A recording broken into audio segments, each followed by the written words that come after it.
2026年8月5號清晨，香港著名填詞人、資深演員黎彼得喺老人院安詳離世，享年76歲。佢嘅至交好友喺接到家屬消息之後，懷着無比沉痛嘅心情，向外界證實咗呢個悲訊。據了解，黎彼得由今年3月初開始，就因為中風倒下而臥病在床，身體機能一路衰退。雖然喺5月76歲生日嗰日，好友曾特地趕到床前幫佢唱生日歌祝壽，但彼時嘅佢已經對外界沒有任何回應。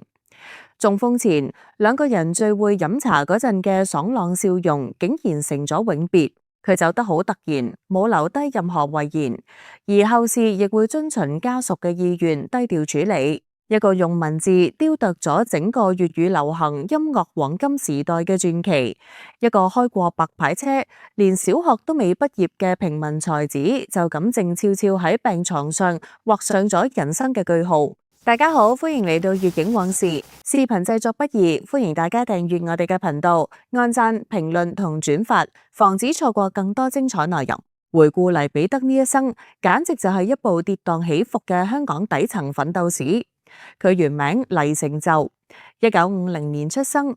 童年時光大部分係喺廣東江門同香港中環嘅木屋區度過嘅。命運似乎由一開始就冇打算俾佢一個溫室。9歲嗰年，爸爸猝然離世，屋企唯一嘅經濟支柱瞬間倒塌。細個嘅黎彼得只能跟着阿媽喺中環街頭擺檔賣報紙幫補家計。講到學歷，佢一生都帶着一種自嘲式嘅坦蕩。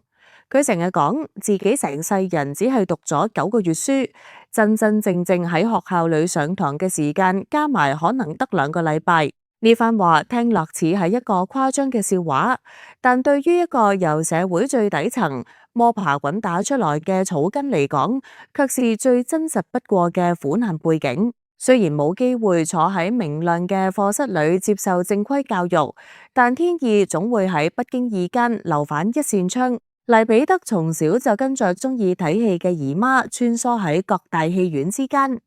粵劇嗰啲押韻精妙、朗朗上口嘅唱詞，無形中成咗佢最初嘅文學啟蒙。加上佢天生視書如命，只要能拎到手裏面嘅文字資料，不論係報紙、雜刊定係舊書殘卷，佢都睇得津津有味。就係靠住呢種近乎本能嘅閱讀積累，一個冇文憑嘅少年，硬係喺浩瀚嘅漢字海洋裏摸索出咗一套獨特嘅文字感覺。為咗生存，佢10幾歲就開始闖蕩江湖，喺印度商行打過雜，喺電子廠做過裝配工，後來又去開白牌車做私人司機。呢啲睇似微不足道兼且枯燥乏味嘅工作，卻成咗佢觀察社會百態嘅最佳窗口。做私人司機嗰段日子裏，等候老闆嘅空檔往往漫長而無聊。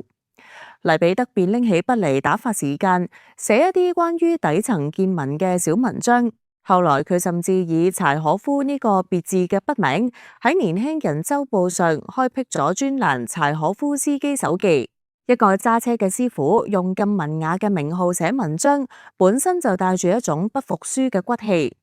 1974年，佢喺自己嘅專欄裏面發表咗一首名叫《雙星情歌》嘅填詞作品。冇想到有熱心嘅讀者睇到後，順手將呢首詞遞交咗俾電視台嘅藝員。第2晚，電視台嘅節目裏面就響起咗呢段優美嘅旋律，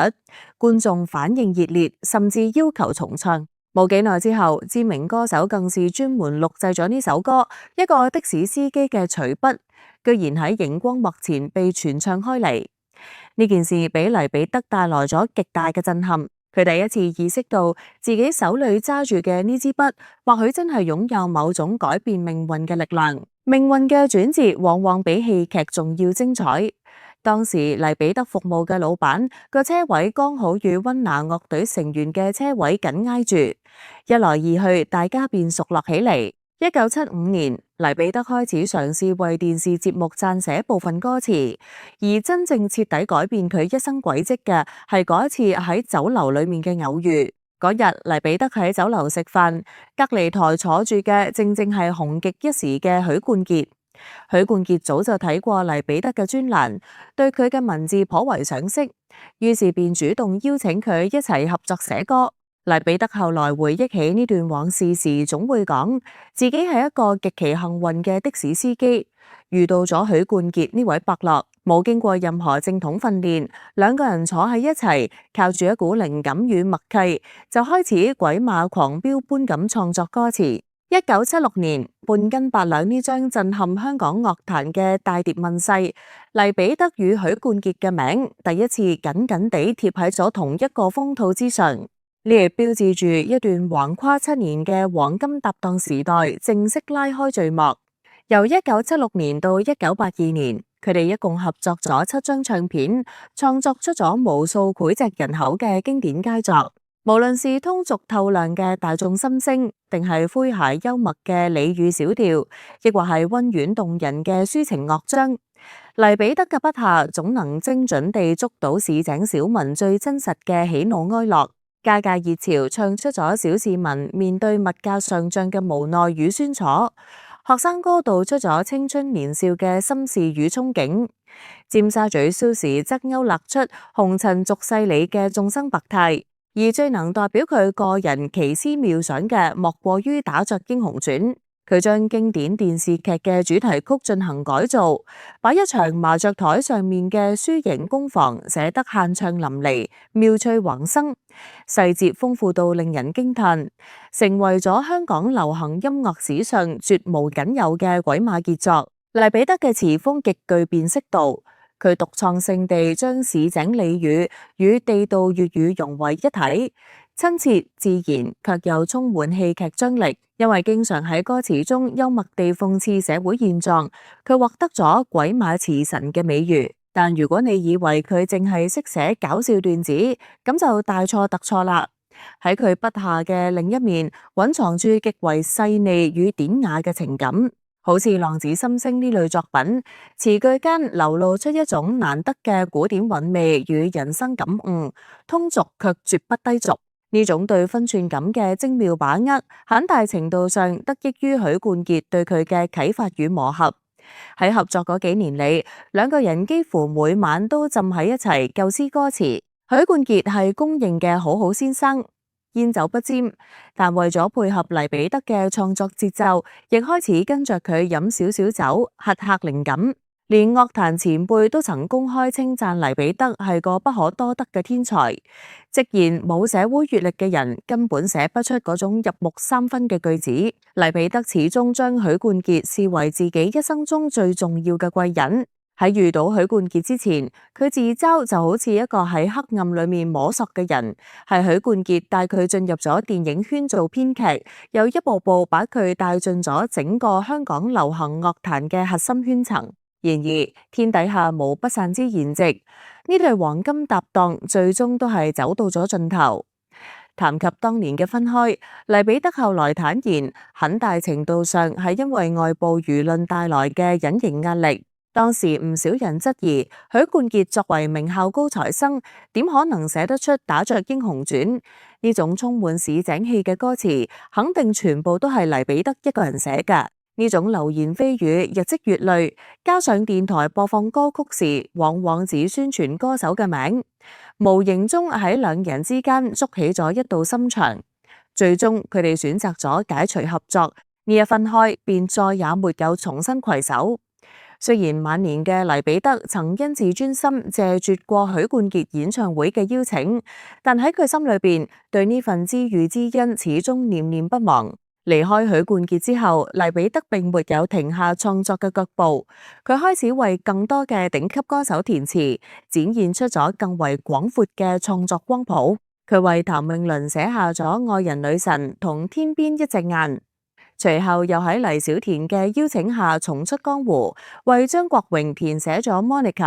以及為梅艷芳創作咗《將冰山劈開》。特別是《Monica》呢首歌，不僅幫張國榮打破咗歌壇格局，正式開啟咗屬於佢嘅輝煌時代，亦成為咗黎彼得一生中最驕傲、最鍾愛嘅作品。呢首歌嘅背後，其實深藏住黎彼得自己一段刻骨銘心嘅真實情感。佢一生常講自己只拍過一次拖，女朋友正係當年許冠傑介紹認識嘅，兩人交往咗幾年，但彼時嘅黎彼得只係個剛起步嘅窮小子，面對女友優渥嘅家境，佢內心充滿咗自卑與無力感。呢段感情最終抵不過現實嘅殘酷，無疾而終。多年後，佢將呢種無法言說嘅遺憾與思念，全部化作咗 Monica 裏面嘅滾燙歌詞。一個填詞人用一首風靡全城嘅金曲，為自己嘅初戀寫下咗一封永不褪色嘅情書。除了喺樂壇留下濃墨重彩，黎彼得喺影視界嘅跨界同樣堪稱傳奇。由1977年開始，佢就嘗試擔任電視劇編劇，90年代更是直接由幕後走到咗幕前。雖然演嘅都係一啲不起眼嘅小人物，但憑借住對生活嘅深刻理解，佢總能演得活靈活現。1993年，佢喺周星馳主演嘅電影《唐伯虎點秋香》中扮演華府嘅教書先生。嗰段手握雙刀、地道絲滑嘅粵語自白左青龍右白虎，成為咗無數80後、90後心中難以忘懷嘅搞笑經典。此後，佢仲喺多部熱門劇集中貢獻咗精彩嘅表演，甚至喺晚年參演處境劇時，仲能組團上台嚟一段地道嘅粵語掃白欖，用最潮流嘅方式吐槽年輕人講英文嘅現象，將老本行嘅幽默功底發揮得淋漓盡致。然而，演藝圈嘅繁華背後，往往伴隨住冷酷嘅現實。2021年底，黎彼得接受咗心臟手術，本諗住身體恢復後立刻重返劇組開工，但估唔到曾經效力多年嘅老東家卻對佢採取咗冷處理，不僅冇安排任何通告，連詢問嘅電話都冇一個。呢種無情嘅漠視，令呢個為演藝事業奉獻咗大半生嘅老演員感到徹底嘅心寒與絕望。面對生活嘅變故，佢冇選擇妥協，而是果斷轉投新嘅平台，甚至喺70多歲嘅高齡開啟咗自己嘅線上視頻節目。喺節目裏面，佢摘下咗從前溫和嘅面具，變得言辭犀利，直抒胸臆，大爆娛樂圈內幕，用一種近乎潑辣嘅方式表達住對生活嘅態度，亦重新贏得咗大量年輕網民嘅關注與追捧。比起事業上嘅起起落落，黎彼得嘅家庭生活更是充滿咗坎坷與無奈。佢原本打算終身不婚，但喺39歲嗰年，因為大病一場導致生意失敗，人生陷入低谷。就喺最黑仔嘅日子裏面，佢結識咗一位願意陪伴佢嘅女性，兩個人匆忙走進咗婚姻。但呢段底色倉皇嘅婚姻僅僅維持咗3年，便宣告破裂。前妻離開後，留低咗年僅3歲嘅 Lonnie Lon。從此，黎彼得開啟咗長達近40年嘅單親爸爸生活，獨力撫養 Lonnie Lon長大。因為工作極其繁忙，父子之間嘅關係一直算不上親密，甚至夾雜住好多隔閡與誤解。Lon 成年後長期處於失業狀態。黎彼得雖然嘴上成日講難聽嘅狠話，但行動上卻始終默默為 Lon 承擔住債務與開銷。嗰種父愛裏面嘅無奈與愧疚，隱匿喺佢每一次自嘲式嘅幽默背後，令人唏噓不已。晚年嘅黎彼得身體狀況每況愈下，數次因急病被送往醫院搶救，甚至一度被送入深切治療部。喺呼吸機嘅幫助下同死神搏鬥，面對巨額嘅醫療開支同經濟困境，命運再次對佢展現咗溫情嘅一面。喺佢最艱難嘅時候，有熱心嘅社會人士同圈內好友伸出咗援手，不僅資助咗佢嘅手術費用，仲提供咗生活上嘅保障。而演藝圈嘅後輩更是將佢視為長輩，給予咗無微不至嘅關懷。每次由生死線上掙扎翻嚟，黎彼得對着鏡頭依然保持住嗰種標誌性嘅豁達與風趣。佢一邊講述住病痛嘅折磨，一邊向每一個幫助過佢嘅人致謝，從來冇對命運發出一句怨言。喺生命嘅最後幾年裏，獨自生活咗近40年嘅黎彼得喺病榻上睇住其他病友有家人陪伴，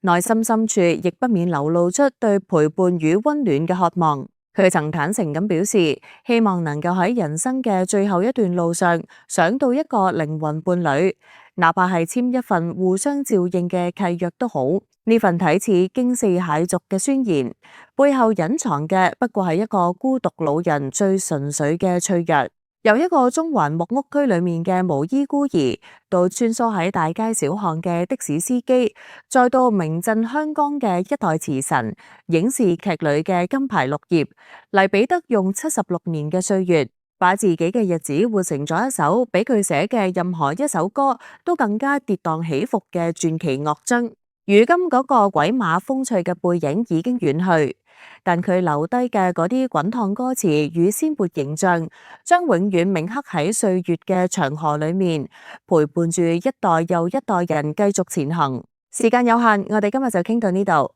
鍾意本期視頻嘅朋友，請唔好忘記按讚、關注，您嘅每一次支持都係粵影往事繼續前行嘅最大動力。我哋下期再見。